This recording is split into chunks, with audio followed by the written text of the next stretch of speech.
Hey, it's Adam. Thanks so much for checking out Wabi-sabi podcast. This week I present to you a conversation with a friend, Ben Thomas. He's first and foremost an author, world traveler, documentarian, and I would refer to him as a biohacker as well. I met him here in Los Angeles, and he has since been traveling the world almost nonstop for the past 4 years and has recently settled, maybe temporarily, in Austin, Texas. While he was traveling the world, he self-published an incredible novel called The Cradle and the Sword. I say it's incredible because of just the feat itself, although in all transparency, I have yet to read it myself. You'll hear more about that on the episode. He's also recently launched, or I would say relaunched, The Willows, which is a magazine dedicated to strange fiction, which is a genre in and of itself. Anyway, Ben is a super excitable, passionate, and incredible human with a treasure trove of stories to tell, many of which will be coming in future episodes, so I'm really excited to share that with you.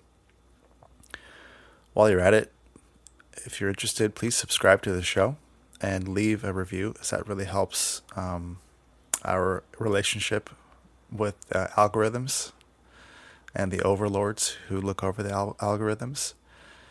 Also, I have a Patreon running where I'm offering artwork and other gifts to supporters and patrons. This month, I welcome my first 2 patrons, and my goal is to get to 25, and I have membership tiers as low as $1 a month. So please check that out at patreon.com/wabi-sabi podcast. You could also check that out at my website, www.wabi-sabi-podcast.xyz. Oh, and one more thing. This episode had some pretty epic technical difficulties, so it's going to sound like a sort of a tin can phone call. I apologize for this. I almost didn't want to release this episode for that very reason, because I'm a bit of a stickler and an audiophile. But if you bear with me, muscle through the conversation, hear the stories, and yeah, here's Ben. Absolutely. I once heard a definition of a human being is an animal that can adapt to anything, and I have really found that to be true. Which is why I am so excited to hear some of your stories, because though I've been, privy to some of your stories, like, first of all, I have to, full disclosure, I'm embarrassed to say that I haven't yet read The Cradle and the Sword. A lot of people haven't. It's so funny. Like, all my friends have bought a copy, and I go to their houses, and it's all like sitting there. Like, I can tell they haven't cracked it open yet.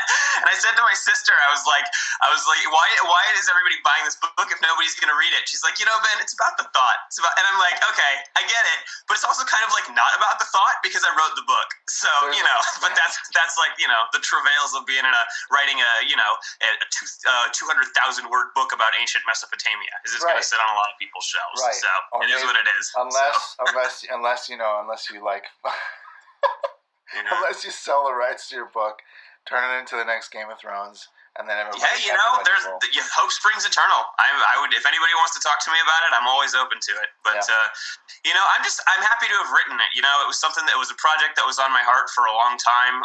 It took me about a little over a year to write it, which I'm told for writing a full length novel is actually really fast. I had a couple of people, just sort of one of my old best friends, Yolande, ended up being one of the editors for it. Another woman who became one of my friends in the process, Bettina Joy de Guzman, who's a musician, basically offered to do a secondary round of editing completely for free just because she loved the book. And she actually ended up writing an album based on the book, which is also super cool. It's just, the music is just amazing. And so I'm just felt really honored and blessed to that this project attracted so many more cool people just to come out and support and sort of creatively riff off of it. It's just been really cool to watch. it's created its own ecosystem in a way. It really has. It's amazing. It's overwhelming to me. So yeah. what was the process of writing the book? Were you writing the book when you were traveling or before you were traveling? Yeah, so I started, let's see, I was in Cape Town, South Africa. I just finished up a pretty intense round of travel through Africa. I'd been in Kenya for a while, Morocco, Morocco wasn't that trip, but I'd been in Ethiopia, a few other places. And I just had been really into sort of I guess you could call it the dank kind of Africa. There's literally wild animals walking around and everything's dirt roads with little vans bouncing around, which is not to diminish the fact that that's a real way of life for real people. Obviously, sure. I'm just a white dude who was there. But for me personally, it was pretty intense. Mm-hmm. It was a really intensive process to, just learning to survive and sort of make a life in those environments. Well, what country? So I got to, the next place I ended up was Cape Town, South Africa. Which South Africa is incredible. It's a first world country. It's surreal. As soon as I landed in South Africa, I was like, holy shit, this is the U.S. It's like being back in the U.S. So I was like, okay, I'm gonna chill for a little while and just take some time to sort of chill and write. So I found this amazing Airbnb that was in the middle of a national bird sanctuary. So it was totally peaceful, quiet. There's exotic birds walking by my window every morning. I would just sit out on the porch and sip tea and watch exotic birds walk by. That was the environment in which I started this book. And so I had recently written a novel, finished up writing a novel, which was really just sort of a memoir, basically. Your typical first novel, this is all the stuff that I went through in my 20s sort of thing. So I finished that up. And I was looking for what's the next project that I'm going to start on. And I had recently written an article that I posted on Medium, which was sort of I called it a time travel log. It was sort of traveling back through all the thousands of years of ancient Mesopotamia, as if we were in sort of a time machine, and meeting the people there. What was their culture like? What did they write about? What did they eat? What did they care about? So this article ended up kind of taking off more than I expected. It became pretty popular. And one of my Facebook friends was like, dude, you should develop this into a book. You need to write this as a novel. And I was like, how am I going to turn this into a novel? It's just some historical, slices of life. And he was like, just start writing it. Just start writing the scenes set in these time periods. And so I did. And it got to be where I had about 5 chapters that were really short stories. They were just slices of life, basically, in a time period thousands of years ago. And I started showing this to some of my friends in the history community who are sort of big ancient history geeks. And they started making these little. It wasn't right away they said should be a full-blown historical epic. They just kind of started making these suggestions hey, this story would be more meaningful if you provided more context around the fact that it takes place in this empire, or okay, so these characters have this relationship, but what about their tension with this invading people that was occupying their land at this time? Wouldn't that be a part of their conversations? And I started thinking about it, and I was like, yeah, this is there's a real historical epic sweep in which these little slice of life stories are taking place. So I started expanding them out, adding some more action scenes, some more political drama, some more Game of Thrones style backroom scheming, backstabbing type of stuff, and it just grew and grew and grew. And the next thing I knew, I had this 600-page book a year later, and I was like, what the hell am I going to do with this thing? No agency is going to touch this from an unpublished author. Nobody's going to. It'd be like trying to sell a $60 million feature film to a film studio when I've never made a movie before. Nobody's going to buy that. So I was like, well, what the hell? And I dropped about $2,000 of my own money. Publishing it myself, found an awesome graphic designer and layout designer named Nada, super amazing. She lives in Serbia, and I since went to visit her. She's super fun to hang out with. And she did a fantastic job on the cover, on the layouts, just making it really look like a super professional book.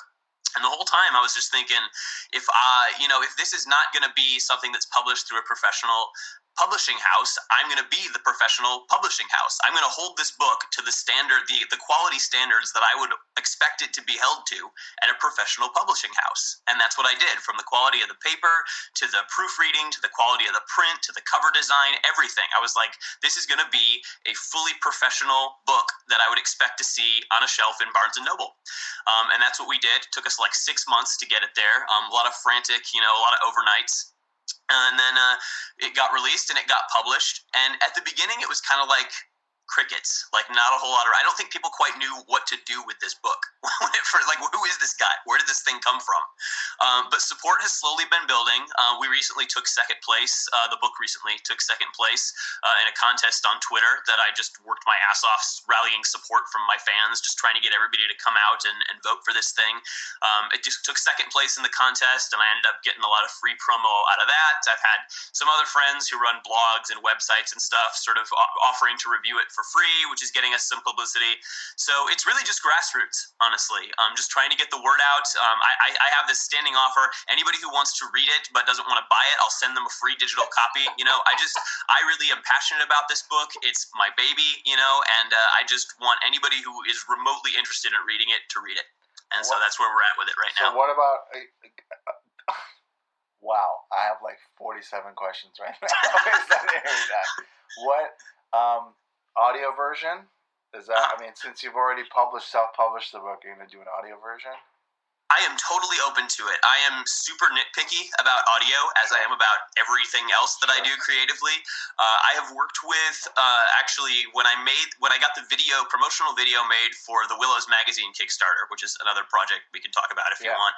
I found this fantastic British narrator who did voiceover for that video, and he did this wonderful, sort of deep Victorian sort of accent as he's narrating, and that's the kind of narrator that I would want to narrate The Cradle and the Sword. Right. And I would be totally open to doing it. I just can't afford to drop the money on it right now, but maybe it's something I could crowdfund.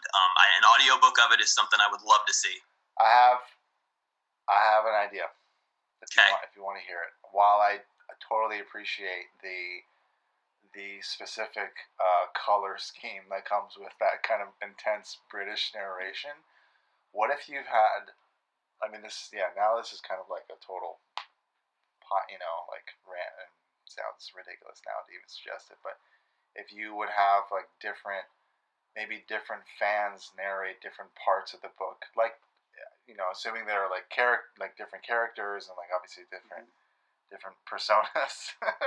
That's an interesting idea, actually. Like because a mosaic, one of the right? Like a mosaic. Yeah, it's all about different voices. It's about different voices throughout history, and each chapter is sort of a standalone story that links with the others in various ways. And it's interesting you mentioned that, actually.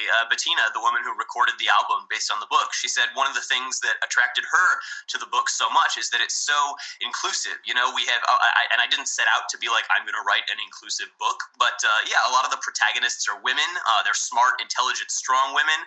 There are gay characters. There's all these different, sort of voices from all these different cultures, ethnicities, ways of life, genders. I think that is something that's kind of attracted people to the book. And that's an interesting idea. I'll have to mull on that. Wait, hold on a second. This is amazing to hear, because I'd always heard that authors kind of almost work in a vacuum when they're writing. There's that writing process. If not that I know many authors, but that it mostly happens in a vacuum. And for you to say that you started with an idea, or maybe it was an essay or something, or a short story that then got so much feedback that you expanded, you responded to that feedback, came back with these revisions or these new ideas, and it's just kind of like cooperative style storytelling, right? I guess so. That really kind of fucking blows my mind. It's, to me, it's like my currency is information. Yeah. To me, for me, and this is going to sound a little bit weird maybe, but, to me, reading an author that I love, listening to an album that I love, watching an amazing movie, talking to one of my friends, messaging with one of my friends around the world, having a great conversation. To me, those are all kind of different versions of the same thing, which sounds like kind of a horrible thing to say about my friends, but that's not how I mean it at all. It's like I continually exist in this ecosystem of dialogue with information coming in through every channel where I can find it. Yeah. And so I would say I work in the opposite of a vacuum. I try to be continually plugged in to as many conversations as I can. And I just want my work to be the best it possibly can. Yeah. And I draw on whatever and whoever I can draw on to make it the best that it possibly can be. Amazing. I mean, even even hence the reality of this, this podcast as a container for conversation. Really, I mean, wait. Okay, so you were in South Africa. You started developing it there, or you also finished developing it there? Well, actually, what I started developing initially was just that article that I mentioned on Medium. Initially, I didn't intend it to be anything more than that. It was just sort of a one-off. And like I said, a friend of mine said, you should write some scenes based on this. So what I started developing in South Africa was basically just short stories. Yeah. They were conversations between people, and that was all I thought it was going to be. And then over the next 6 months or so, it wasn't something that happened all at once. It was just I had a series of conversations with various people, which none of them really seemed to be connected to each other at the time. Yeah. But sort of the common theme that came out of these conversations was you should develop this into something bigger. So that's what I started doing. And where were you when you were doing that? I was in Florence, Italy, one of my favorite cities, and I was living there for about 6 months. Yeah. So you'd gone from South Africa to Firenze. To Firenze, yeah. Uh-huh. Bella Firenze. And that's where you further developed it. I worked on it for a while there. I was traveling in a few other places. Where else did I go that year? Oh, man, I was all over Europe. I was in Vienna and Prague for a while. I was in Berlin for a while, Barcelona and Madrid for a while. I was in Mongolia for a while, which was mind-blowing. That was the winter that I took the Trans-Siberian Express across Russia, which was amazing. And not that I was like working on this intensively every day throughout all that time, but it was just something that I was sort of picking at throughout that entire year. Yeah. So, and this is part of what really just piqued my just poked in my brain. Like when I feel like I met you in LA a number of years back through our friends, Evan and Jenny and Devin, and then soon after, like you had like up and gone, and the story was, so this is what I heard, please like adjust it like towards reality. What I heard was like, so Ben Thomas up and left to the Middle East. I think he landed in Turkey because he wanted to be a Vice correspondent to the Middle East. I did at the time, and I sent Vice a bunch of emails about. At the time, there was the political protests were going on in Turkey, which they still sort of are. Yeah. And I mean, it was kind of wild. It would be like I remember one night we were sitting in a coffee shop, and the police started shooting pepper gas outside. And this was so normal in Istanbul by that time that nobody batted an eye. They just started passing out orange slices, which when there's pepper gas, if you breathe an orange slice like a gas mask, then you don't choke out from the pepper gas. So that's what it was like in Istanbul at that time, and it had just become normal. And so I actually shot a documentary called Whatever Happened to Turkey's Revolution, because basically they started this revolution and then just stopped giving a shit and went back to their regular life. I was like, what the hell happened? And I actually sent that to Vice and didn't get a response back, didn't get an email. I guess it wasn't weird enough for Vice because the Vice level is like they probably would have wanted me to be like out in the boonies talking to like secret Turkish drug dealers or something, and I was just like, okay, that's just not me. So Vice. So I wasn't Vice enough for Vice, right. I guess. But other projects ended up coming out of it, so it was okay. Yeah. Hold on a second. You made this documentary in Turkey. Yeah. Did you send it to anyone else? I sent it around. Okay. I mean, again, it was a grassroots thing. It's on YouTube. You're welcome to go check it out. Okay. It's called Whatever Happened to Turkey's Revolution. Okay. And sent it around to Vice and some other outlets. I didn't really get any bites. I circulated it among my friends and people that I knew. I mean, to be honest, like looking back on it, it's not really like a super professional documentary. We shot the whole thing on a Handycam and I edited it myself. So, but it was a fun project. Or like, would the BBC want to use it for any kind of archival footage or something? I'll think about that. Yeah, I'll think about sending. Again, I'm not sure the footage is even professional, and I don't even think it's color corrected. It's right. It's a pretty amateurish project, right. But yeah, it could work as archival footage. I'll see about reaching out to some people about that. Because when you're telling the story about it, and I'm kind of visualizing like you being there and being there with this, obviously, like with this healthy sense of inquiry because you're physically there. It's like I think of guys like Adam Curtis. Mm-hmm. Right? I'm sure you know or watched any Adam Curtis. I don't think I know Adam Curtis actually. So Adam Curtis is a BBC documentarian, for lack of a better word, and he makes these devastatingly inquisitive documentaries about very sort of black hole subjects, like what's going on in the Middle East, what's going on with the American relationship with Afghanistan or with Saudi Arabia, or what happened with Libya, or those kinds of things. He also made he made a 4-hour docuseries called The Century of the Self, which is basically the story of modern public relations, aka modern day propaganda as we know it, through linking Sigmund Freud with his nephew Edward Bernays, and how Edward Bernays started PR in the 20s in the U.S. Amazing stuff, and he has that sounds really interesting. He has the entire BBC archives at his disposal, so he makes these, again, 1 to 4 hour long documentaries that at times are so hard to watch because the footage they have, footage of what's going on in Syria for the last 10, 15 years. And it's all of its narration. It's his narration, and then he weaves together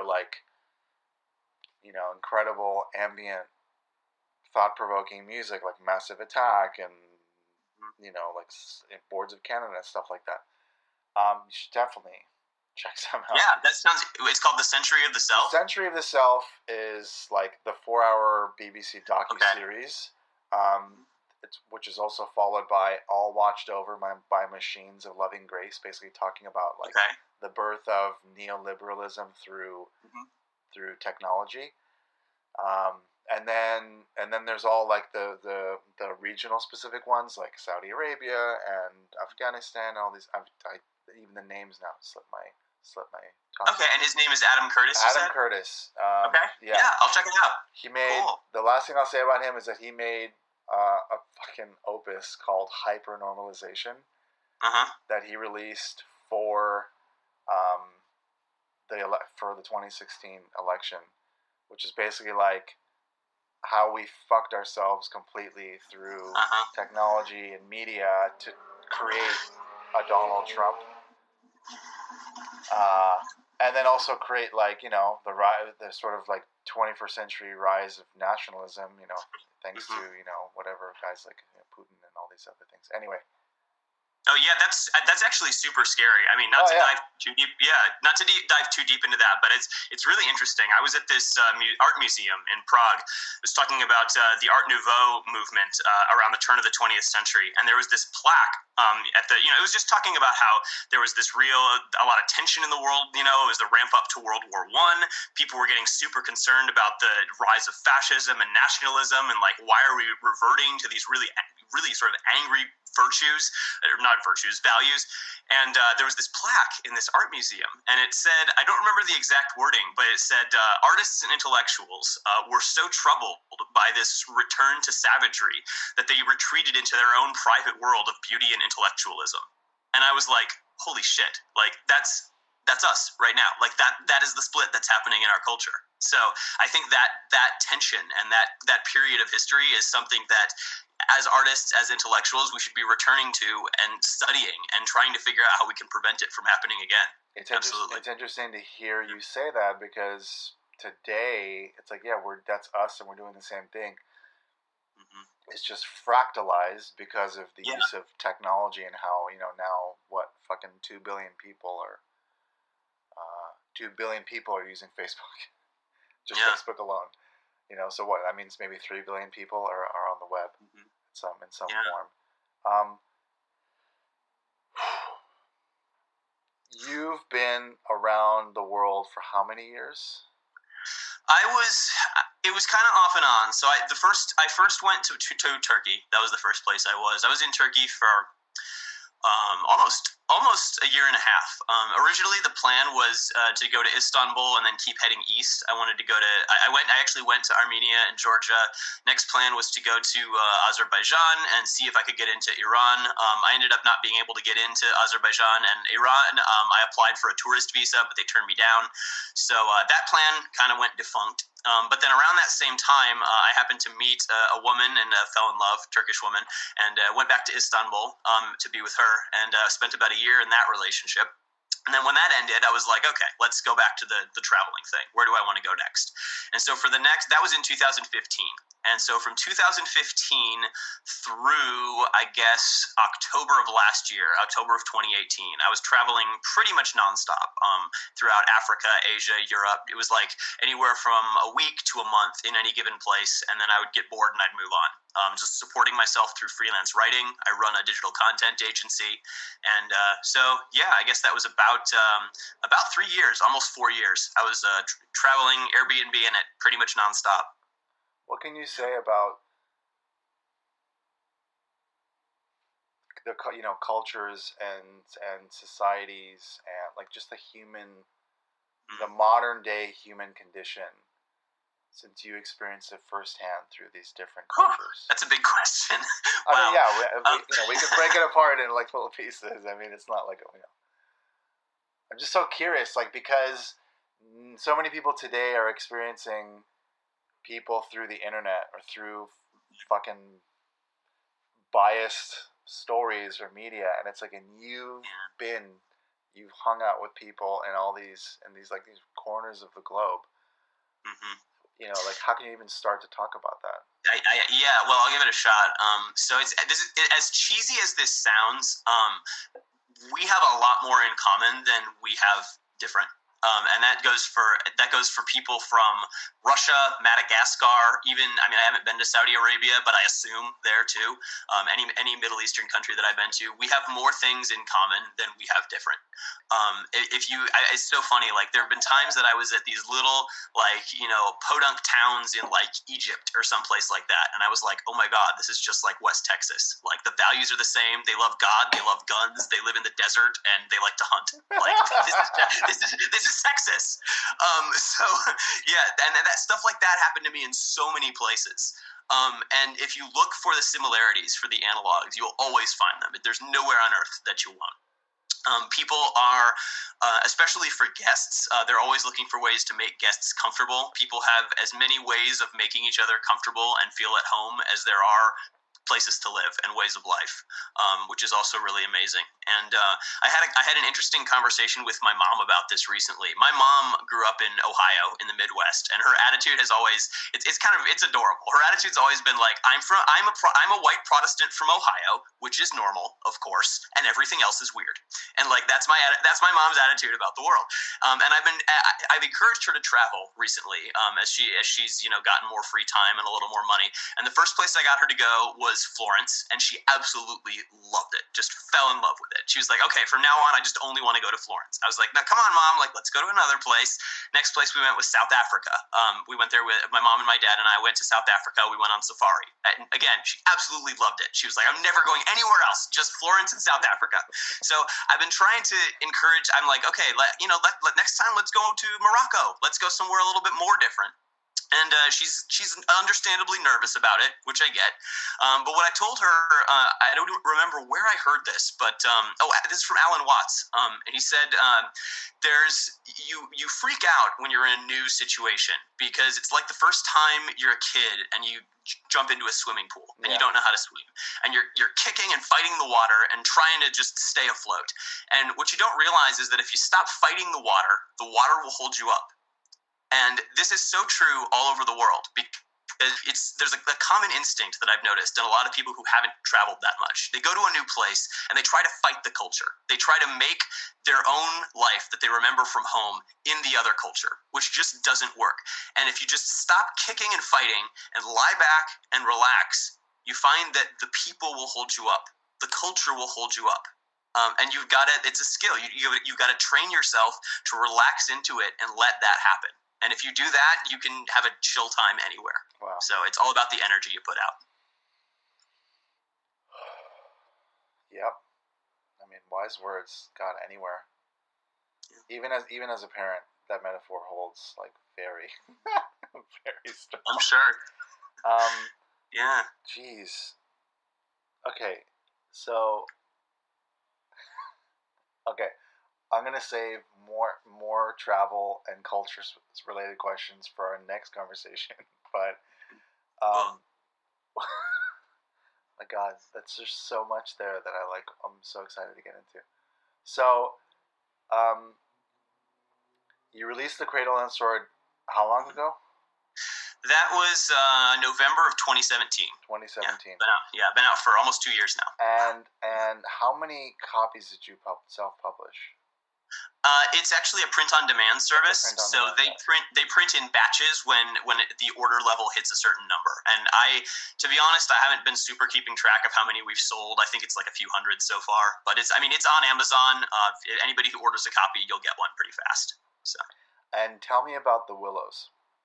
Yes, The Willows was my baby from 2007 through 2010. So I've always been super passionate about this genre called weird fiction, which a lot of people don't really know what they just think it means fiction that's weird, which is not really what it actually is the classic example is H.P. Lovecraft. Most people know he's like the quintessential weird tale author, but the movement's actually older than him. It goes back to the 1890s. And basically what it is, it's sort of the genre that sits as the common ancestor of sci-fi, horror, and fantasy. So it's not really sci-fi or horror or fantasy. It's the common ancestor of all three. Okay. And it could be set really anywhere, in modern times, in ancient times, on another planet, in a fantasy dreamland. But the defining feature of the weird tale as a genre is that the emotion it aims to evoke is awe and wonder. And that's why I'm so attached. It's all about the numinous as a genre. Okay. And no other genre is, as far as I know. That's specifically the reason that weird tales are written, is to evoke the numinous. And so I realized in late 2006, I was like, there's no magazine publishing weird tales in the classic, like, Victorian tradition. All right, I'll start one. And I literally just put out an ad, a call for stories. I didn't know anything about starting a magazine at all at that time.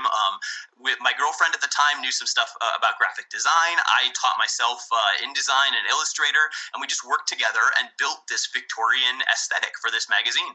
And again, it was kind of like The Cradle and the Sword. It just started attracting these people into my life who had always been hungry for a project like this. Like, we got an author named Oren, who ended up becoming one of my longest term friends, Oren Gray. Our co-editor, Skadi, was also a guy who had been really passionate about this genre for a long time and had just been looking for an outlet to publish stuff, fiction and nonfiction in this vein. And we got an illustrator, Raina, just like people just started coming in, offering volunteering to help with this project, either for free or at very discounted rates. And we ended up having a really good run for about 4 years. And then in 2010, towards the end of 2010, it got to the point where I was sinking about $1,000 of my own money out of my own pocket to produce each issue. We were making only a few $100 back, even with ads. And just the process of producing each issue, I was working a 40-hour job at the time, and it just got to be so debilitating, financially and in terms of stress. I just was like, I can't do this anymore. So I sold the magazine to another magazine, which interestingly enough was called Weird Tales Magazine. Sold it to them and shut it down. And it was gone for a long time, since 2010. And shortly after that, I was started on other projects. I had a neuroscience news agency called the Connectome for a while. Then I left the country and was traveling for a long time. So I came back last October, and I went to this conference called the Outer Dark Symposium of the Greater Weird, which I didn't really know anything about. But I went to this conference, and it turned out that this was a conference for authors and editors and artists in the weird tale tradition, which was not a movement when this magazine died. Like in 2000, this was not a community. And I came, and I'm not saying I started this community. I take no responsibility for this at all. But in my absence, this had blossomed into a full-fledged fandom, and I was blown away. And I started You mean the mentioning, I was genre. like, hey, yeah, I've been gone for a long time. I'm the guy who did the Willows magazine. People were like, oh my God, the Willows magazine. Like, I still have all my original issues. I've been keeping them in plastic, blah, blah, blah. Like, I was like blown away by the strength of this reaction. And I was like, okay, well, I'd been toying with the idea of doing it as a hardcover anthology. People were like, oh my God, you have to. I will totally fund that. And so it just happened really organically. I created around that same time, I happened to meet Meredith Graves, who's one of the publicity directors at Kickstarter, who has been awesome, giving me so much positive energy. She helped me sort of brainstorm how to put the Kickstarter together, which I did a couple of weeks ago. We've got a week still left to fund. We're a little short of our goal and would love people to get us across that finish line. But again, it's a project that has been on my heart for a really long time, to bring this anthology together as a hardcover, leather-bound Victorian anthology of classic weird tales. And so that's what we're trying to get funded. How much do you need to raise? Right now, we need to raise about $6,000 still, which I believe is doable. I've seen campaigns where that much came in the last 72 hours. So okay. I'm just, fingers crossed. I'm trying to put out positive vibes into the universe and keep hoping. Well, to the listeners, what's the Kickstarter called? Kickstarter is called the Willows Magazine Hardcover Anthology. The Willows Magazine hardcover. And by the way, it also includes new material, including an introduction from me and Scotty, my original co-editor, new stories from 5 award-winning authors of weird tales. So it's definitely, once it gets actually put together, I think it's going to be a real collector's item. Forgive me if this is a kind of a crude question, but would you say that like something like the Twilight Zone is maybe a descendant of this kind of a genre? Or the Twilight Zone, yeah, the Twilight Zone has episodes certainly that are weird tales, absolutely. And it's that distinguishing feature. It's not so much about the time period or the setting.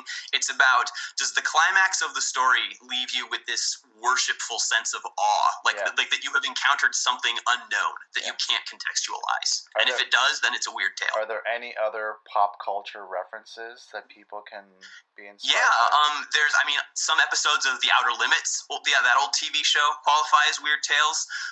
There's actually been some movies that have been coming out recently that qualify as weird tales. Like there's a movie, oh man, what was this movie called? Oh, like The Witch. I don't know if you saw that. It was set in colonial New England. The Witch, it's branded as a horror movie, but it qualifies as a weird tale because by the end of this movie, you're just like, holy shit, what was that? What happened? That's what a weird tale does. So. Okay, great.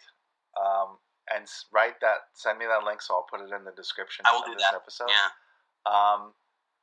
Wow. God, just that alone, that whole, like, you started something, it was kind of shelved, like incubated, more like shelved. You come back to it after all this experience. And then you said you randomly went to this convention, or was it? It was actually it wasn't totally random. I was talking to my friend Oren, who was one of my co-editors on the magazine. He and I kind of reconnected when I came back to the U.S. And he writes copy for my content agency now, the Ben Thomas Agency. He writes copy for us, and he and I just got to talking about when could we meet up and hang out. And he was like, "Well, I'm going to this thing." He lives in Kansas. I'm not going to go to Kansas anytime in the near future. Sorry, Oren. But he was like, I'm going to this conference in Atlanta, come down and check it out. And I was like, yeah, sure, why not? So I bought a plane ticket and came down there and just reconnected with this whole community.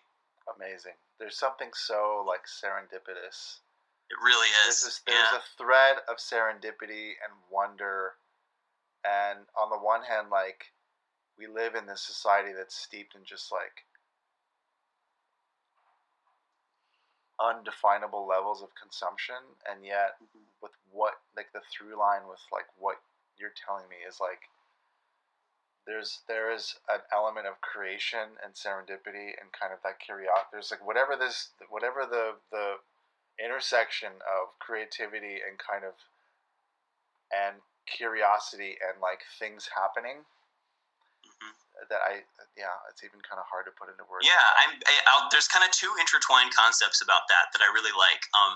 One is I found that in American culture and also in UK culture and some other first world countries, we're used to there being sort of like a process and a procedure and red tape around everything. And so when somebody who was raised in American culture, they want to start a cool creative project, their first instinct is usually, what's the procedure for this? Like, who do I consult? What's the paperwork I fill out?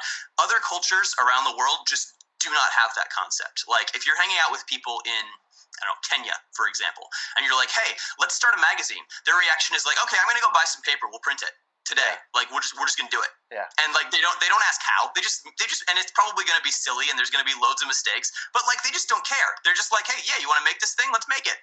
And so I really would love, I try with all my collaborations to bring more of that attitude, that immediacy into American culture. And I found that when you do that, there's, I don't know if you know who Amanda Palmer is, Neil Gaiman's wife. Yeah. She has a book called, I can't remember the title of the book, but the subtitle of the book is How to Let People Help. And I found that that's so true. Asking? Like, if you just, start making something, people will show up and help. Just let them help. It's really that simple. I've been listening. I just the other day I listened to her conversation with, I think, the founder of TED. Mm-hmm. The founder of TED now has, like, as part of their like portfolio of podcasts, they now have like the interview, which is just the founder interviewing for an hour. Mm-hmm. And she was saying, she was disclosing a lot of amazing facts about her Kickstarter, which she was made infamous for.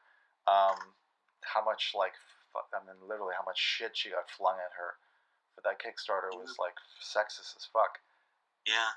Aside from that part, she's now now she's found her flow with like Patreon actually, and she has 15,000 patrons and counting.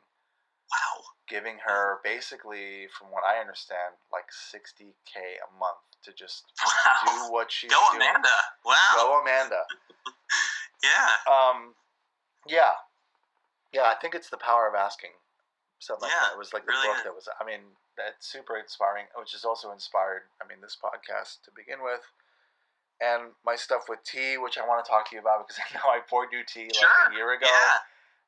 But I only have like 5 minutes right now because I have to go pick up Cora from preschool. Well, I will just say, you got me into tea, and just before this interview, I was drinking a pot of my favorite lapsang souchong. So I'm all about it. Yay! All about the tea. You found. So you're close to Austin? Are you in Austin? No, you're in. I'm in Austin. North Austin. Okay.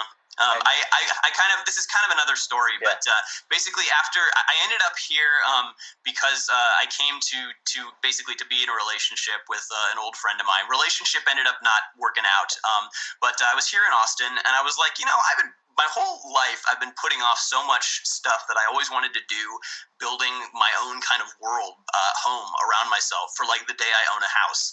And I'm like, I'm a millennial. I may never own a house. I'm just going to build my world here. And so, as you can maybe see if you're around this apartment, I've got paintings, I've got a saltwater aquarium, I've got a big library here. Yeah, I've just been building my own little heaven on earth here in Austin. So it's been my life. Yeah, and Austin is a great, it's a great place to be rooted because there's so much culture that comes in and out of it. There's so much culture that stemmed from it. There's a tea scene there, and fuck. Anything you can find anywhere else on Earth, you can find a microcosm of in Austin. I found it to be true. Yeah. Amazing. Okay. I am going to. I'm gonna I'm gonna put this conversation in a stasis mode. I want to come back to it. Because that's another exciting thing. Is like, pause and play with people that there's so much to talk about. I want to tell people about the Willows. I wanted to tell you one thing. In the beginning of the conversation, we were talking about people who get the book but who sit on it. There is a Japanese term called sundoku, which means buying books and letting them pile up unread. That's literally what it means. That's the people who bought my book. Sundoku. So my goal is to not commit to Sundoku, to read your book, and because Awesome. honestly, because I don't actually read a lot of fiction, and I read a lot of like. I mean, the only fiction I really read, I don't even consider like Robert Anton Wilson fiction, but um, yeah, I'm still too much in a not in a rational world, but just in a I guess more like a self help world with like Bob Wilson, Alan Watts. Um, Jeez. I hear you, man. But It's yeah. and it's I get stuck in that sort of mode too in nonfiction. Like I just need to like know things about how to function in the world and how things work. I will say this. I get that it's intimidating to dive into this 600-page book about the Bronze Age. I will say that everybody who has read the first chapter has been hooked from there. So I will say that.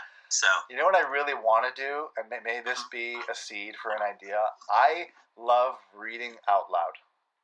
It helps me like focus and commit to like actually like following through with something like reading. I wonder if you launched, or I don't know, we launched like a book club, and I could like go on Instagram Live or like broadcast, I don't know, like in like 30 minutes a day or something, read out loud, and like that would like actually help me read the book. Which is also in a weird way. I'm totally down. In a weird orgiastically way, is kind of like that first idea of like, I wonder if like all your fans can narrate different sections of the book. I think it might. Yeah, I think it might help get people kind of get into the story who haven't been wanting to actually crack open the book. Well, I'm totally down to help in any way I can. Okay, well then we'll work on that. Thanks so much for being here in the here and now on this show, for making the show. Absolutely, man. It's been a pleasure. And I look forward to the next chapter to our conversation. Likewise, man. Yeah, likewise. All right. Talk soon. Bye. Bye. Hey, thanks so much for muscling through the conversation. Again, I apologize for the technical difficulties. Definitely got to get on top of that shit with future guests. Anyway, please check out Ben on Twitter at WritingBen. That's WRITINGBEN. And on his Twitter handle, you'll find info on the Willows Kickstarter, which he's trying to raise, I think, about $6,000 in the next 6 or 7 days. Also, I will be sharing links to The Cradle and the Sword, which is his novel that he self-published. He has a website for that, thecradleandthesword.com. But I will be sharing the Amazon link as well. And again, check out my Patreon if you'd like to consider supporting the podcast directly, as I'm not really interested in sort of traditional ad sponsorships. I don't think you want me to sell like, shaving cream and gel and website designers on this podcast. So check out the Patreon at patreon.com/wabi-sabi podcast. I have membership tiers as low as $1 a month. And also check out the site for upcoming tea events, which I'm going to start to do here on the east side in Los Angeles. So that's that. Please subscribe to the podcast, leave a review. It super helps out a lot. And thanks for listening.